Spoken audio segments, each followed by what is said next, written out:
Hello everyone, I am Sunny, your physics teacher. Welcome back to my YouTube channel. तो alternating current के आज के इस lecture में हम सीरीज एलसीआर सर्किट के ऊपर बेस्ड दो न्यूमेरिकल्स को सोल्व करेंगे और एक और न्यूमेरिकल को सोल्व करेंगे। वो तो बस बेसिक्स के ऊपर बेस्ड होगा, अल्टरनेटिंग करंट के बेसिक्स के ऊपर। तो इस लेक्चर में हम तीन न्यूमेरिकल्स को सोल्व करेंगे, ठीक है। पहले दो न्यूमेरिकल्स तो सीरीज एलसीआर सर्किट के ऊपर बेस्ड हो गए, जिसको हमें पिछले लेक्चर में पढ़ चुके हैं। और तीसरा जो न्यूमेरिकल होगा वो अल्टरनेटिंग करंट के बिल्कुल बेसिक्स के ऊपर बेस्ड होगा, ठीक है ना। तो देखो फर्स्ट न्यूमेरिकल में क्या गिवन है, एक सीरीज एलसीआर सर्किट है, रेजिस्टेंस 12 ओम, रजिस्टर का रेजिस्टेंस 12 ओम गिवन है, इंडक्टर का सेल्फ इंडक्टेंस 0.1 हेनरी गिवन है और कैपेसिटर का कैपेसिटेंस 227.5 माइक्रोफैराड गिवन है, ठीक है। और नीचे एसी सप्लाई है 220 वोल्ट 50 हर्ट्ज, ठीक है। तो हमने यहाँ पे एक एसी एमीटर लगा रखा, ठीक है। तो देखो इस न्यूमेरिकल में क्या क्या फाइंड आउट करना होगा। इस एमीटर की रीडिंग, तो एमीटर तो आरएमएस वैल्यू मेजर करता है ना करंट की, तो IRMS फाइंड आउट करो। और यहाँ पे मैं रजिस्टर, इंडक्टर और कैपेसिटर तीनों के क्रॉस एसी वोल्ट मीटर लगाऊंगा, तो वो क्या रीडिंग देंगे, ठीक है। एसी वोल्ट मीटर्स की रीडिंग। और इस सर्किट का इम्पीडेंस मोड जेड, ठीक है। बस यही फाइंड आउट करना है इस न्यूमेरिकल में। एमीटर की रीडिंग और वोल्ट मीटर्स की रीडिंग और इस सर्किट का इम्पीडेंस क्या होगा। तो अब देखो, जब एसी सप्लाई ऐसे गिवन हो ना 220 वोल्ट 50 हर्ट्ज, कुछ ऐसे करके जैसा कि दिखाई दे रहा है, तो इसको है ना आप ये मत समझना कि ये अल्टरनेटिंग वोल्टेज की पीक वैल्यू है, ये मत समझना। ये क्या होती है, आरएमएस वैल्यू, ठीक है ना। तो ई को तो मैं ऐसे लिखूंगा ना, E0 साइन ओमेगा टी। यहाँ पे जो मैं अल्टरनेटिंग वोल्टेज लगाऊंगा वो तो कुछ ऐसे इस फॉर्म की होगी। तो ऐसा मत समझना कि 220 वोल्ट E0 की वैल्यू है, नहीं, ये ERMS है। हाँ, 50 हर्ट्ज ये फ्रीक्वेंसी है जो कि ω/2π होती है, ठीक है। तो ERMS गिवन है ये 220 वोल्ट, कुछ ऐसे करके गिवन हो ना, एसी सप्लाई और कुछ वोल्ट लिख रखा हो और कुछ हर्ट्ज, 50 हर्ट्ज, वो तो फ्रीक्वेंसी में पता ही है। मान लो यहाँ पे ऐसे करके कुछ वोल्ट लिख रखा है जैसे कि 220 वोल्ट, ये कतई मत समझना कि ये E0 की वैल्यू गिवन है आपको, ये ERMS की वैल्यू गिवन होती है, ठीक है। RMS वैल्यू गिवन होती है यहाँ पे। तो ERMS वो कितनी गिवन है, 220 वोल्ट। और RMS वैल्यू क्या होती है, पीक वैल्यू बाय में √2। तो E0 की वैल्यू कितनी आ गई, 220 इंटू में √2, 311 वोल्ट। हमारे घरों में देखो यही सप्लाई आती है 220 वोल्ट 50 हर्ट्ज, मतलब 220 वोल्ट RMS वैल्यू होती है, ठीक है ना, वोल्टेज की। तो पीक वैल्यू क्या हो जाएगी, 311 वोल्ट। और फ्रीक्वेंसी गिवन है भाई 50 हर्ट्ज, फ्रीक्वेंसी क्या होता है, ω/2π। तो ओमेगा कितना आ गया, 100 पाई आ गया ना।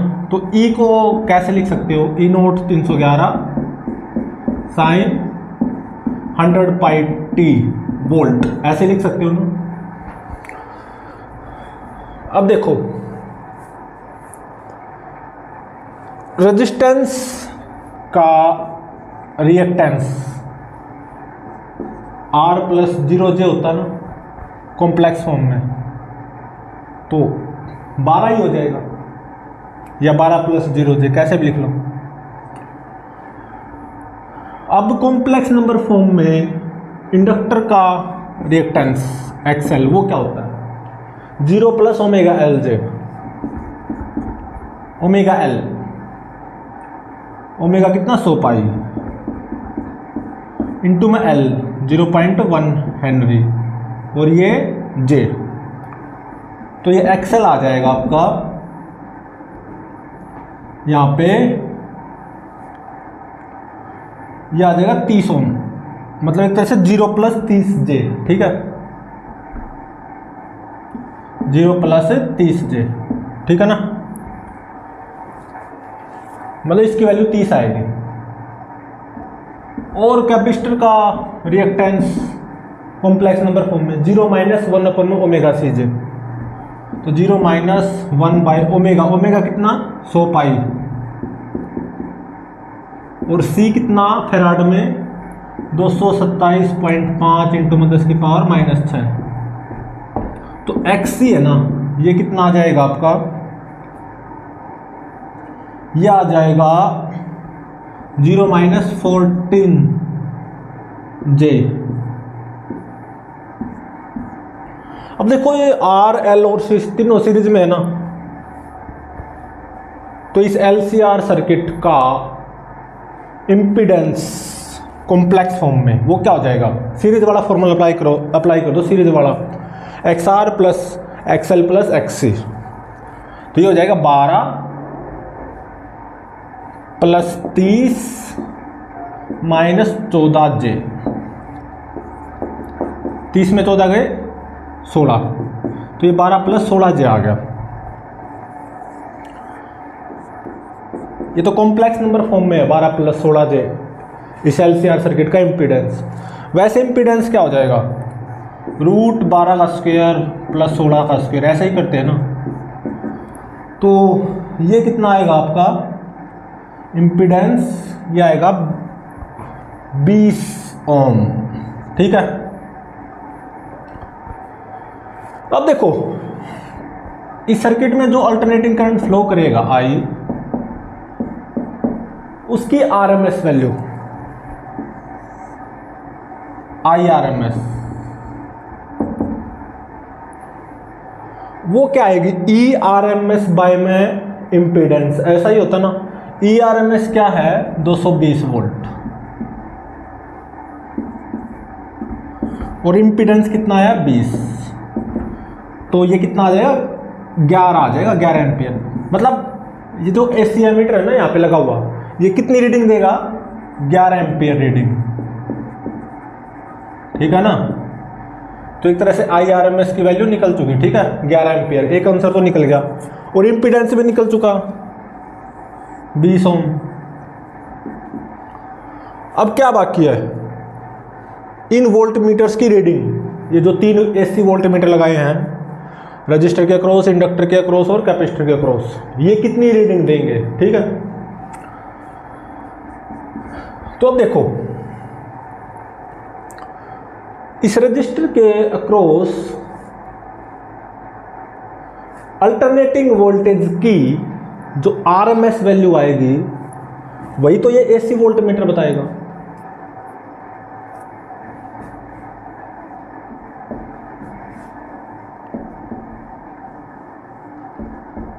मतलब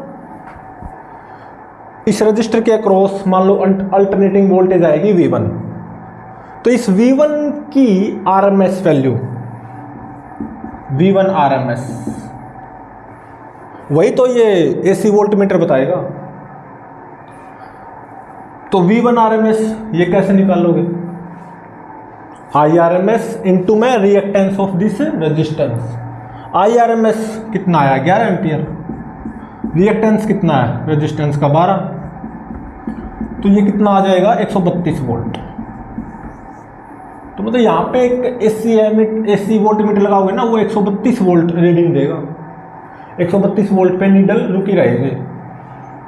अब इंडक्टर के अक्रॉस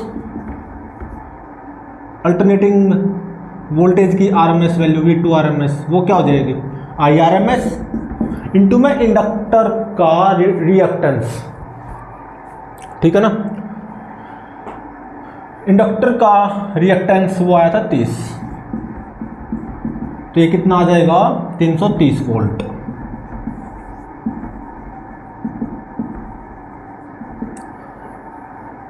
अब कैपेसिटर के अक्रॉस अल्टरनेटिंग वोल्टेज की आरएमएस वैल्यू मतलब V3 RMS, IRMS इंटू में कैपेसिटर का रिएक्टेंस 1/ωc होता है, और वो कितना आएगा 14 ओम।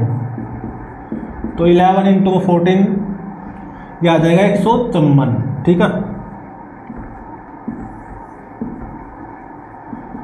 3 आंसर ये हो गए, ठीक है ना।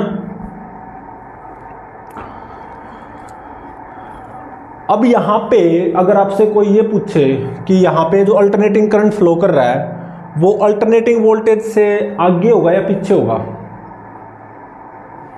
अगर आगे होगा तो कितना आगे होगा और पीछे होगा तो कितना पीछे होगा। तो देखो मैंने एक चीज़ बताई थी, tan थीटा यहाँ से निकालते हैं 16/12, 4 तिये 12, सॉरी 4 चौके 16, 4 तिये 12, 4/3 आ गया tan थीटा। जे के आगे 16 है और ये 12 है, तो 4/3 आ गया tan थीटा। पॉजिटिव है ना, तो इसका मतलब थीटा पक्का पॉजिटिव आएगा। कितना आएगा, राइट एंगल ट्रायंगल बना लो, तो थीटा कितना आएगा। जब ऐसी कुछ राइट एंगल ट्रायंगल हो तो थीटा कितना होता है 53 डिग्री, है ना। तो यहां से थीटा कितना आएगा 53 डिग्री। तो थीटा पॉजिटिव आया और 53 डिग्री आया। इसका मतलब वोल्टेज आगे होगी करंट से, और कितना 53 डिग्री। तो इसका मतलब करंट पीछे होगा वोल्टेज से 53 डिग्री। 53 डिग्री को आप रेडियन में कन्वर्ट कर लेना, और वो कितना आएगा 53 डिग्री को रेडियन में 0.92 रेडियन, ठीक है। तो करंट यहां पे पीछे होगा क्योंकि थीटा पॉजिटिव आया है 0.92 रेडियन। इसका मतलब वोल्टेज आगे होगी करंट से, या करंट पीछे होगा वोल्टेज से। कितने रेडियन एंगल से 0.92 रेडियन, या 53 डिग्री एंगल भी कह सकते हो, ठीक है। तो अल्टरनेटिंग करंट को कैसे लिखोगे, I = I0 साइन और phase of alternating current. I0 कितना आएगा, IRMS 11 एम्पियर आया है, IRMS I0/√2 होता ना, तो I0 कितना आ जाएगा 11√2, और 11√2 ये 15.5 होता है। तो I = I0 इंटू में साइन। करंट का फेज क्या आएगा, करंट पीछे होगा ना वोल्टेज से, वोल्टेज का फेज कितना 100πt, और करंट वोल्टेज से कितना पीछे होगा 0.92 रेडियन।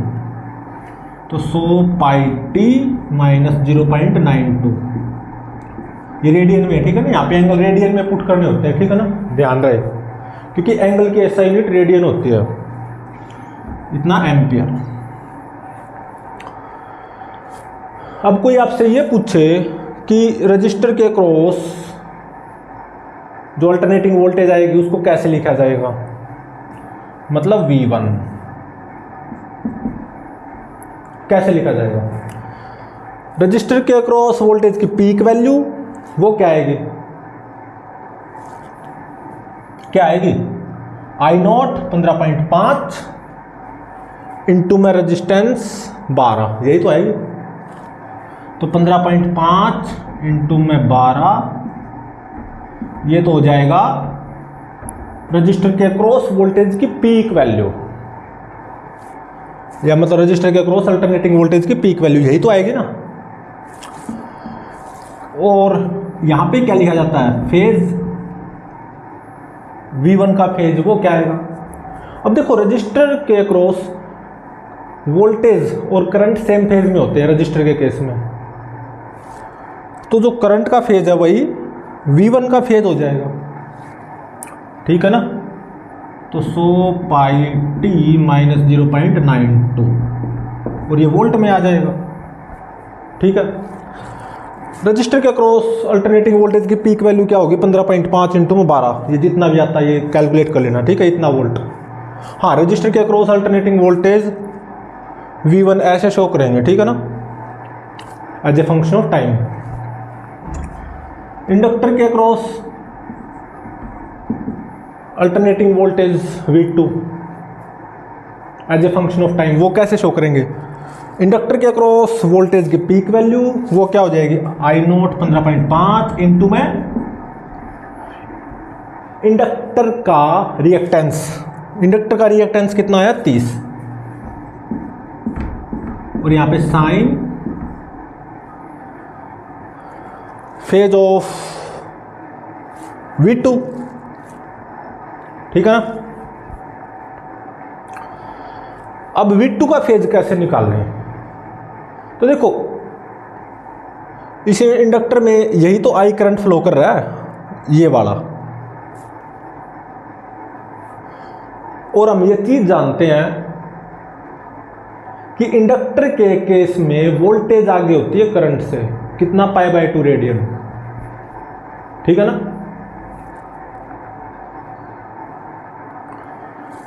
तो इसमें π/2 ऐड कर दो, इस फेज में जो करंट का फेज है ना उसमें π/2 ऐड कर दो, सो πt माइनस 0.92 प्लस π/2, इतना वोल्ट। समझ आ रहा है ना।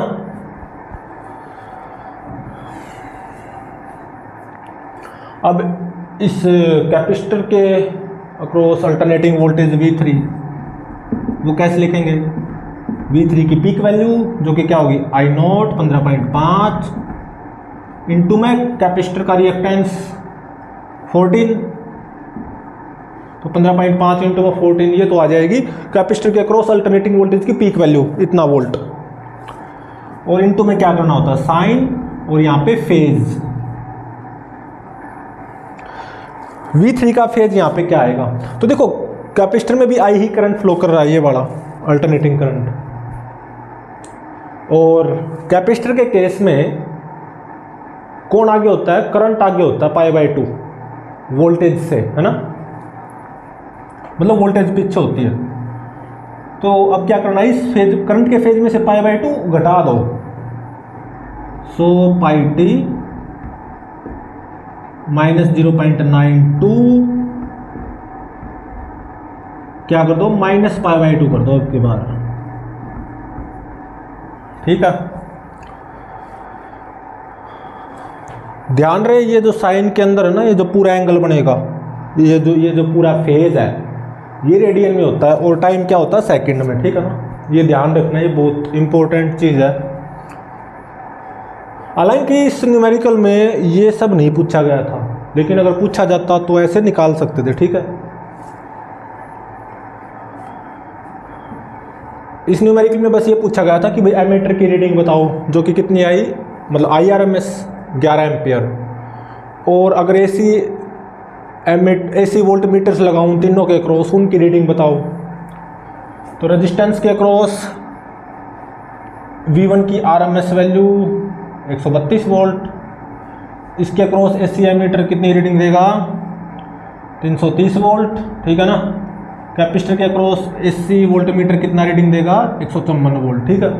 और इम्पीडेंस पूछा था सर्किट का, वो 20 ओम था, ठीक है ना। ये सब चीज़ें पूछी थी, ये पूछी नहीं थी, लेकिन अगर ये पूछता तो ऐसे निकलती, ठीक है। अब देखो second numerical,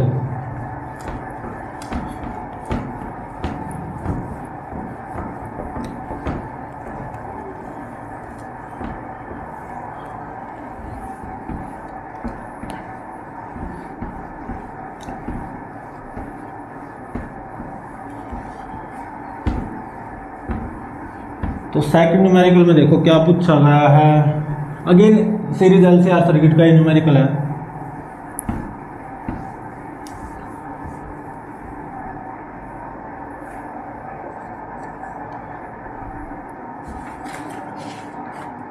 series LCR circuit का ही न्यूमेरिकल है सेकंड भी। ये इंडक्टर का self inductance L 25.48 milli henry given है, ठीक है।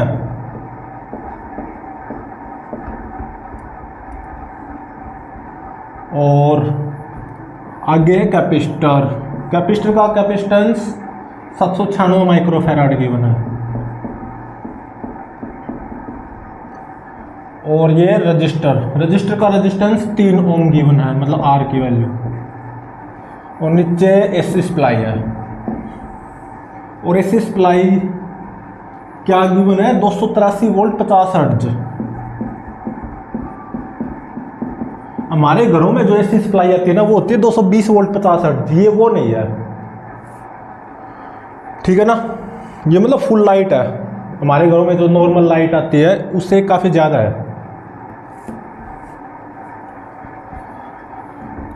हाँ, हमारे घरों में जो ऑल्टरनेटिंग वोल्टेज सप्लाई होती है, एसी सप्लाई, उसकी फ्रीक्वेंसी तो यही होती है 50 हर्ट्ज, लेकिन उसकी आरएमएस वैल्यू 220 वोल्ट होती है, ना कि 283 वोल्ट, ठीक है ना। तो इस न्यूमेरिकल में क्या पूछा गया है कि इस एलसीआर सर्किट का इम्पीडेंस निकालो और क्या पूछा गया है, पावर फैक्टर निकाल लो, और इस एलसीआर सर्किट में power dissipation in the form of heat, मतलब एवरेज पावर, पी एवरेज बोलते हैं ना,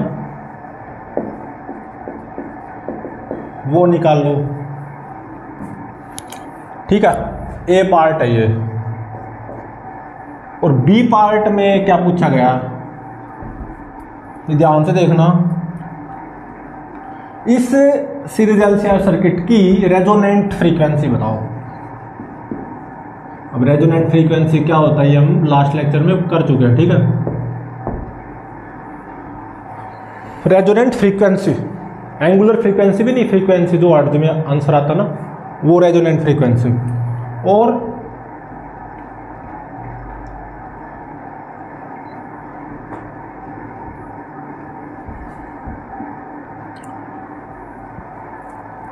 अगर इस सीरीज एलसीआर सर्किट की फ्रीक्वेंसी रेजोनेंट फ्रीक्वेंसी के बराबर हुई, F equal to F R, पहले तो एफ आर निकालना है, resonant frequency.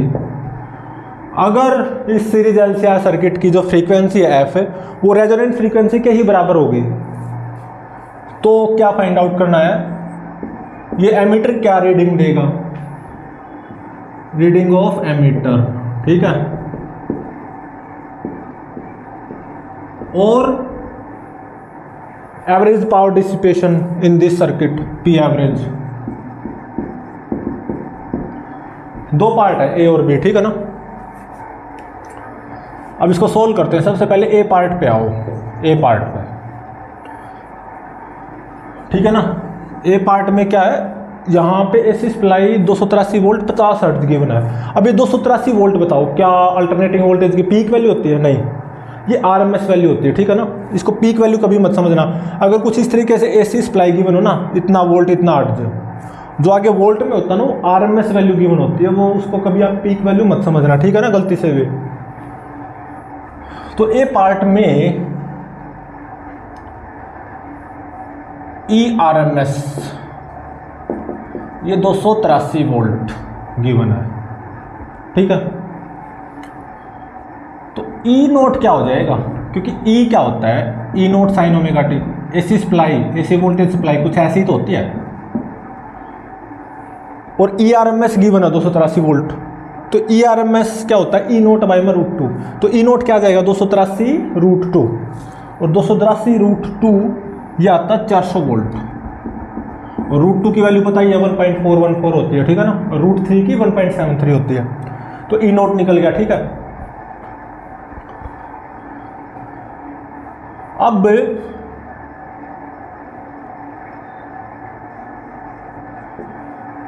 Frequency 50 hertz given है, तो ओमेगा क्या होता है 2πf, तो 2πf, तो ये कितना हो जाएगा 100 पाई रेडियन पर सेकंड, एंगुलर फ्रीक्वेंसी, ठीक है।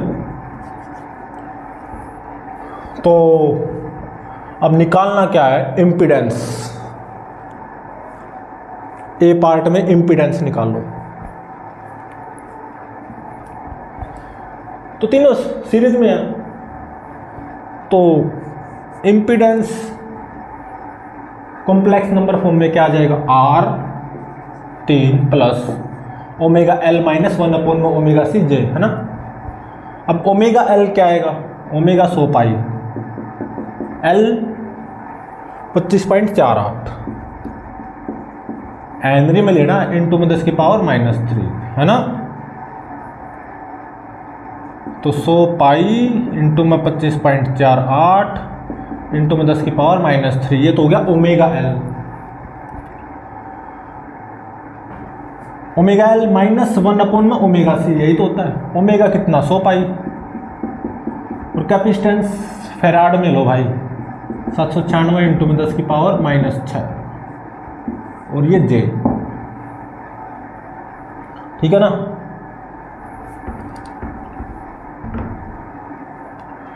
तो ये तो आएगा 8 ओम, इसको कैलकुलेट करना, ओमेगा एल की वैल्यू आएगी 8 ओम, ठीक है। और इसकी वैल्यू आएगी, करके देखना, ये आएगी 4, ठीक है। तो 8 - 4 4 ही हो जाएगा।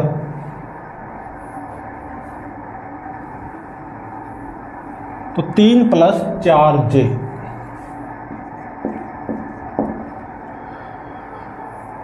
फर्स्ट जो ए पार्ट है ना उसकी बात है ये। ए पार्ट में इस सर्किट का इम्पीडेंस 3 + 4 जे होगा कॉम्प्लेक्स नंबर फॉर्म में। केवल इम्पीडेंस पूछे, मतलब मोड जेड, वो क्या हो जाएगा, √3² + 4²। तो ये कितना आ जाएगा, 5 ओम, ठीक है।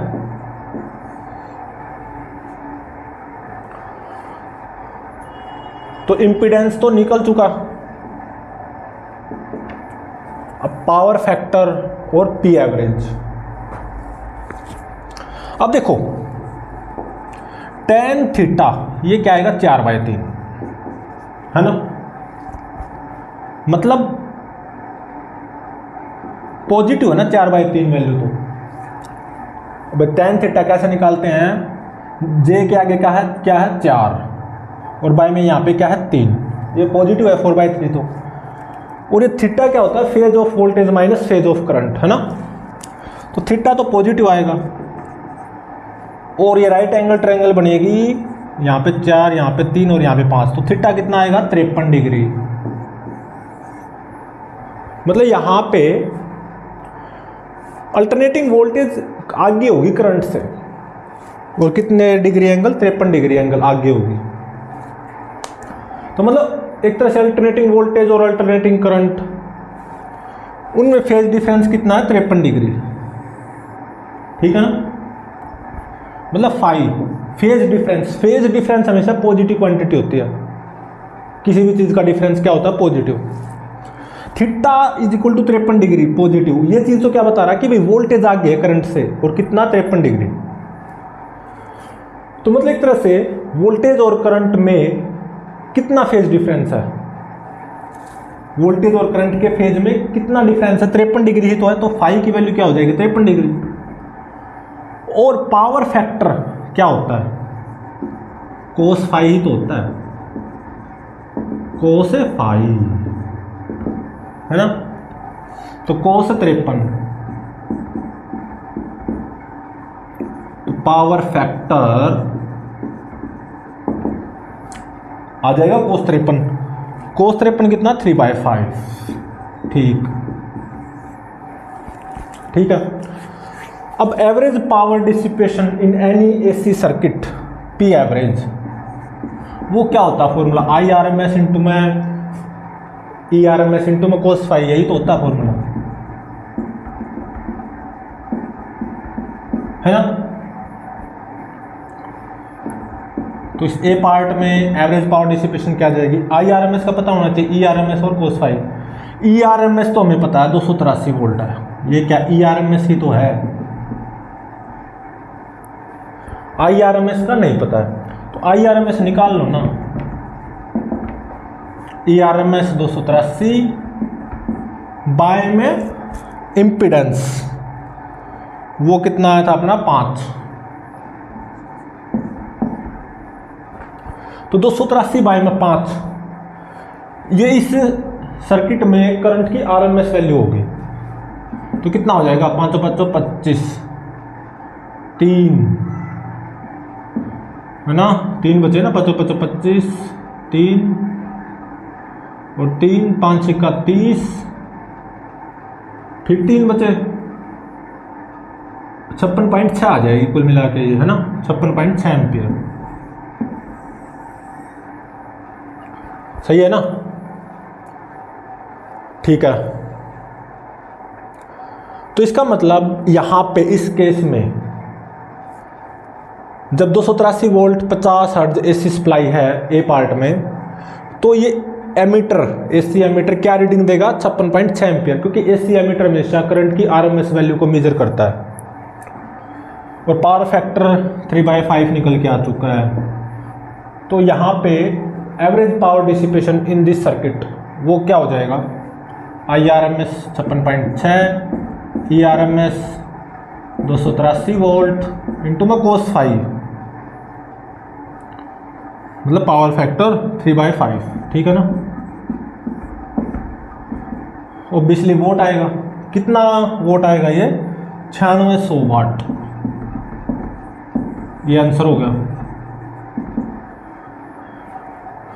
तो देखो एक तरह से इस ए पार्ट में हर सेकंड में हम ऐसा बोल सकते हैं, on an average her second में इस रेजिस्टेंस के थ्रू कितनी हीट एनर्जी डिसिपेट हो रही होगी, 9600 जूल, ठीक है ना। क्योंकि L और C इनमें कोई एवरेज पावर डिसिपेशन नहीं होता, ये हम पढ़ चुके हैं। पूरे सर्किट में इतना एवरेज पावर डिसिपेशन है 9600 वोल्ट, तो वो रेजिस्टेंस से ही तो होगा ना, इन दोनों से थोड़ी ना होगा।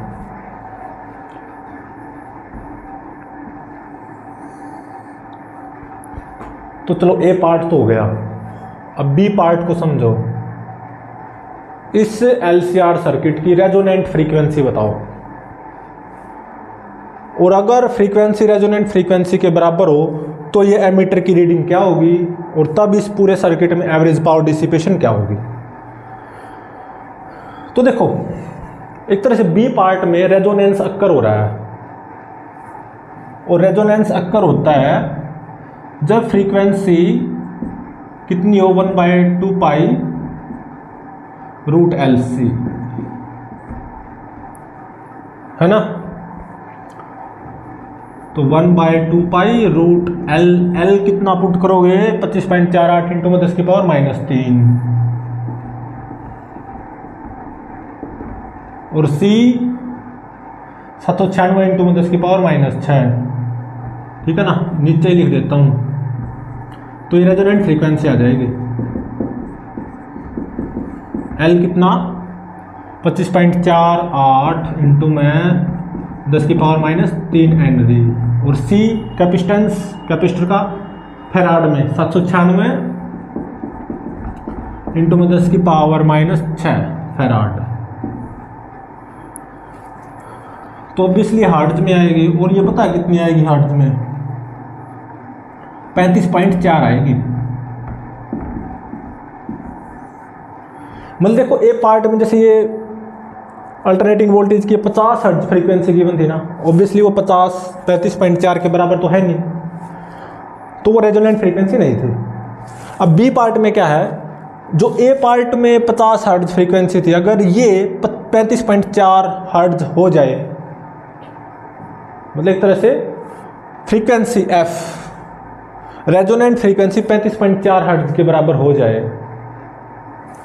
तो रेजोनेंस अक्कर हो जाएगा ना। तो ये पूरा LCR circuit purely resistive circuit की तरह बिहेव करेगा।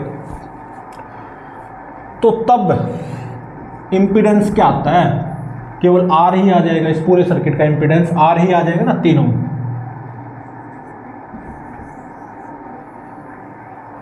अल्टरनेटिंग वोल्टेज और अल्टरनेटिंग करंट सेम फेज में होंगे, ठीक है। तो बी पार्ट में FR पूछा गया था, वो निकल चुकी। और ये फ्रीक्वेंसी अगर 35.4 हर्ट्ज हो जाए, आरएमएस वैल्यू तो मान लो 283 वोल्ट ही है। अब ये वाली जो 50 हर्ट्ज फ्रीक्वेंसी है ना, ये 50 हर्ट्ज ना हो, कितनी हो, रेजोनेंट फ्रीक्वेंसी मतलब 35.4 हर्ट्ज, तो ये प्योरली रजिस्टिव सर्किट की तरह बिहेव करेगा, रेजोनेंस अक्कर हो जाएगा। तो तब इम्पीडेंस क्या आएगा, केवल आर के बराबर आता है ना, 3 ओम। लास्ट लेक्चर में हम कर चुके हैं इसको, एलसीआर सर्किट पढ़ा था ना हमने लास्ट लेक्चर में। तो तब ये एमीटर कितनी रीडिंग देगा वो फाइंड आउट करना है। तो यहाँ पे इस बी पार्ट में आई आर एम एस क्या हो जाएगा, E R M S 283 by में इम्पीडेंस 3, तो आई आर एम एस कितना आ जाएगा, 283 बाय में 3, 94.33 एम्पियर। रेजोनेंस कंडीशन पे ही तो एमीटर मैक्सिमम रीडिंग देता है, और जो कि कितने देगा, 94.33 एम्पियर। ठीक है, तो ये भी निकल गया reading of ammeter when frequency will be equal to resonant frequency. और क्या निकालना है, तब कितनी एवरेज पावर डिसिपेशन होगी सर्किट में। ऑब्वियसली मैक्सिमम होगी, लेकिन कितनी होगी, रेजिस्टेंस के अक्रॉस से निकाल लो, I square R M S into R वाला वो फॉर्मूला अप्लाई कर दो। I square R M S मतलब 94.33 का स्क्वायर इंटू में रेजिस्टेंस 3, तो ये कितना आएगा, 26,694 वाट। ऑब्वियसली मैक्सिमम ही होगी, इससे ज़्यादा इस एलसीआर सर्किट में पावर डिसिपेट नहीं हो सकती, चाहे फ्रीक्वेंसी कितनी भी हो, 40 हर्ट्ज हो, 48 हर्ट्ज हो, 60 हर्ट्ज हो। हाँ, इतनी कब होगी, 26,694 वाट, जब ये फ्रीक्वेंसी कितनी हो, 35.4 हर्ट्ज, मतलब रेजोनेंस अक्कर हो रहा हो। ठीक है ना, और तभी इस ये एमीटर मैक्सिमम रीडिंग देगा, और कितनी, 94.33 एम्पियर। ये एमीटर मैक्सिमम रीडिंग कब दे सकता है, जब ये 50 हर्ट्ज की बजाय कितना हो, 35.4 हर्ट्ज। ठीक है ना, तो एक बात का ध्यान दो, ए और बी पार्ट में जो अल्टरनेटिंग वोल्टेज की आरएमएस वैल्यू है ना, वो मैंने सेम रखी है। केवल क्या चेंज हुआ, ए पार्ट में ये जो फ्रीक्वेंसी है अल्टरनेटिंग वोल्टेज की वो 50 हर्ट्ज गिवन थी, और बी पार्ट में रेजोनेंट फ्रीक्वेंसी पूछी गई थी, वो हमने निकाल ली थी फॉर्मूले से, 1/2 पाई रूट एल से 35.4 हर्ट्ज आई। तो अगर ये फ्रीक्वेंसी 35.4 हो, मतलब 50 की बजाय 35.4 हो, तब ये एमीटर मैक्सिमम रीडिंग देगा 94.33 एम्पियर। तब इस सर्किट में एवरेज पावर डिसिपेशन भी मैक्सिमम होगा, और कितना, 26,694 वाट। तो देख सकते हो 26,694 से तो कम ही है ना।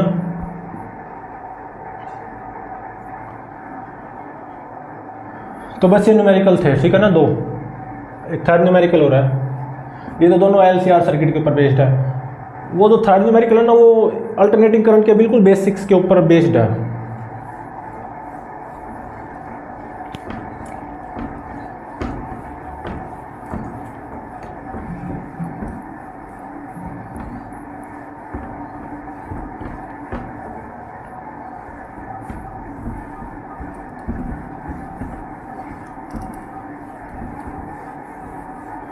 तो थर्ड न्यूमेरिकल देखो क्या गिवन है, एक एसी सर्किट है, उसमें जो अल्टरनेटिंग करंट फ्लो करेगा ना आई, वो गिवन है, I is equal to 5 sin 120 pi T ampere.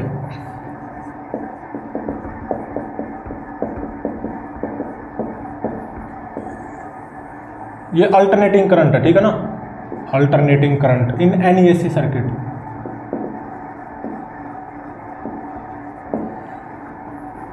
ठीक है, तो पूछा क्या गया है, how long will this current takes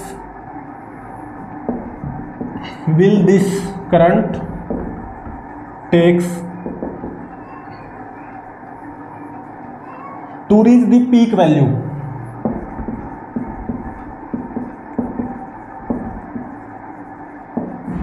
starting from 0।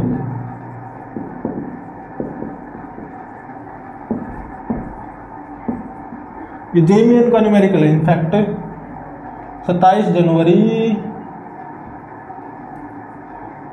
27 June first shift 2022, 27 June first shift 2022 JEN का न्यूमेरिकल है ये।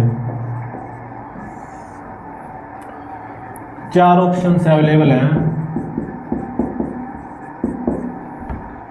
1/60 सेकेंड और दूसरा 60 सेकेंड, तीसरा 1/120 सेकेंड और फोर्थ ऑप्शन है 1/240 सेकेंड। ठीक है, चलो अब इसको सोल्व करते हैं। तो देखो अल्टरनेटिंग करंट किसी भी ऐसी सर्किट में कुछ ऐसा गिवन है 5 sin 120 पाई टी एम्पियर। तो पूछा क्या गया है कि ये जो अल्टरनेटिंग करंट है कितने टाइम में अपनी पीक वैल्यू अचीव कर लेगा स्टार्टिंग फ्रॉम 0। करंट स्टार्ट कहाँ से हो रहा है, 0 से। तो कितने टाइम में ये अल्टरनेटिंग करंट अपनी पीक वैल्यू अचीव कर लेगा। तो इसका ग्राफ कैसा आएगा, I वर्सेस T। अब ये देखो I equal to I naught sine omega T से मैच कर रहा है या नहीं कर रहा है, बिल्कुल कर रहा है। I equal to I naught sine omega T match कर रहा है ना ये इससे। तो I नॉट करंट की पीक वैल्यू वो कितनी 5 एम्पियर और ओमेगा कितना 120 पाई रेडियन पर सेकंड है ना।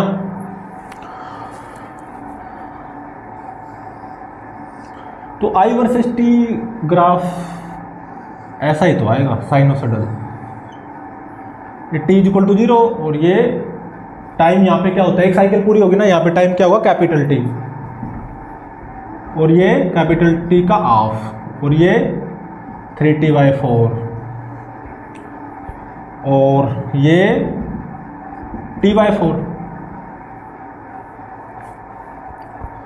अब यहां पे करंट की पीक वैल्यू क्या है 5 एम्पियर है ना।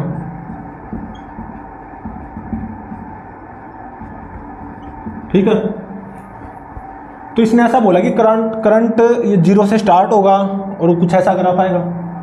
तो पीक पे यहां पे जाएगा ना फर्स्ट टाइम पीक पे 5 एम्पियर। तो 0 से स्टार्ट हो और पीक तक जाने में मतलब 5 एम्पियर तक जाने में कितना टाइम लेगा ये, तो कैपिटल T/4 ही तो लेगा ना। तो कैपिटल T/4 को कैलकुलेट कर लो तो वो आंसर हो जाएगा। अब कैपिटल T क्या होता है, एक साइकिल पूरा होने में जो टाइम लगता है, और वो क्या होगा 2π/ω। इसका तो 2π/ω ही होता है ना, time taken to complete 1 cycle. और ये इससे मैच कर रहा है ना। और ओमेगा की वैल्यू कितनी 120 पाई। तो ये कितना आ गया 1/60 सेकेंड आ गया ना। ये तो 1/60 सेकेंड तो ये टाइम है कैपिटल T, समझ रहे हो। तो कैपिटल T/2 कितना हो जाएगा, इसका हाफ मतलब कैपिटल T/2 मतलब 1/120 सेकेंड। और ये कैपिटल T/4 कैपिटल T/2 का भी हाफ है। तो कैपिटल T/4 क्या हो जाएगा 1/240 सेकेंड। तो बस ये आंसर हो गया ना कैपिटल T/4, बस ये आंसर हो गया। तो ऑप्शन डी करेक्ट। ठीक है, तो देखो इसका जब आप ग्राफ प्लॉट करोगे ऐसा ही तो आएगा साइनोसॉइडल, और ये इससे मैच हो रहा है। और इसका जो एक साइकिल पूरा होने में जो टाइम लगता है वो 2 पाई बाई ओमेगा लगता है। Capital T is equal to 2 pi by omega. Omega कितना है 120 पाई, तो कैपिटल टी आ गया 1/60 सेकेंड। जब ये करंट बढ़ेगा 0 से बढ़ेगा और पीक तक जाएगा 5 एम्पियर, तो कितना टाइम लेगा? कैपिटल टी बाई 4 टाइम ही तो लिया ना, तो कैपिटल टी बाई 4 ही तो निकालना था, 1/240 सेकेंड आया, तो ऑप्शन डी इज करेक्ट। ठीक है, तो नेक्स्ट लेक्चर में कुछ और न्यूमेरिकल्स को सोल्व करेंगे, तो प्लीज़ चैनल को लाइक शेयर और सब्सक्राइब जरूर करें।